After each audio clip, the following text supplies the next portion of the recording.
Hi hello friends, welcome back to my channel. இன்றைக்கான vlogல என்ன பார்க்க போகிறோன்னா, நானும் என் தம்பியும் சேர்ந்து இன்றைக்கி கருவாடு தொக்குன்ற பேரில் என்னமோ ஒன்று கிண்டி வைக்க போகிறோம். தம்பி என்ன சொல்லிகிட்ருக்கான்னா, இன்றைக்கி இதை வச்சு என்ன சமைக்க போகிறோன்னு நினைக்கிறீங்களா, இதை வச்சு பாத்திரத்தை அடைக்கிறதுக்கு ஒரு கோந்தை தான் செய்ய போகிறோன்னு சொல்லிகிட்டு இருக்கான். நானும் என் தம்பியும் சமைக்க ஆரம்பிச்சிட்டேன்னு வச்சுக்கோங்க, சமையல் ஆகுதோ இல்லை பேச்சு சூப்பராக ஆகும்.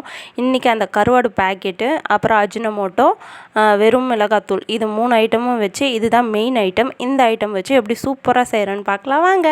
நிறைய பேருக்கு சன்னாக்குன்னி கருவாடு பிடிக்கும், ஆனால் எப்படி செய்கிறதுன்றது தெரியறதில்ல. அந்த லிஸ்ட்டில் நானும் ஒரு ஆள் தான். நாங்கள் செய்கிற ஸ்டெப் வந்து கரெக்டாக இருக்கான்னு பாருங்கள். அப்படி இல்லைன்னா இந்த மாதிரி செஞ்சால் நல்லா இருக்கும்னு நினைக்கிறவங்க வந்து அதை எப்படி செய்கிறதுன்றதையும் மறக்காமல் கமெண்ட் பண்ணிடுங்க. நம்ம சேனல் இப்போ தான் ஃபஸ்ட் டைம் பார்க்குறீங்கன்னா அப்படியே சப்ஸ்கிரைப் பண்ணி பெல் ஐக்கானையும் கிளிக் பண்ணிக்கோங்க. அப்போ தான் நான் போடுற வீடியோஸ் வந்து உங்களுக்கு ரெகுலராக வரும். ஃபஸ்ட்டு ஆயில் ஊற்றிட்டு கடுகு பொரிஞ்சோடனே வெங்காயம் வந்து அதிகமாக சேர்த்துக்கலாம்.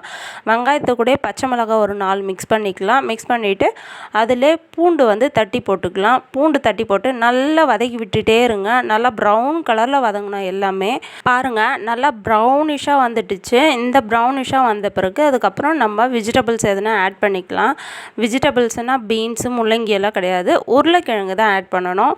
உருளைக்கிழங்கு ஆட் பண்ணால் இன்னும் டேஸ்ட்டு சூப்பராக இருக்கும். கருவாடு தொக்குக்கு தக்காளியை வந்து கட் பண்ணிவிட்டு செய்கிறத விட இந்த மாதிரி அரைச்சிட்டு பேஸ்ட் மாதிரி பண்ணிவிட்டு நம்ம வதக்கி விட்டோன்னா நல்லா இன்னும் கிரேவியாக இருக்கும், சாப்பிடவும் சூப்பராக இருக்கும். இது வரைக்கும் கட் பண்ணி யூஸ் பண்ணவங்க இந்த மாதிரி அரைச்சிட்டு ஒரு டைம் யூஸ் பண்ணி பாருங்கள், டேஸ்ட்டு சூப்பராக இருக்கும்.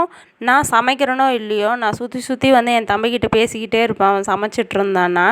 நான் இது வரைக்கும் சன்னாக்குன்னி கருவாடு செஞ்சதில்லை, செய்கிறத இப்போ தான் பார்க்குறேன். நெக்ஸ்ட் டைம் நானும் இதே மாதிரி ட்ரை பண்ணலான்ட்டு இருக்கேன். லாஸ்ட்டில் சன்னாக்குன்னி கருவாடு போட்டு ஒரு கிண்டிட்டு க்ளோஸ் பண்ணி வச்சிடலாம். அதிலே வெந்துடும் அந்த கருவாடு.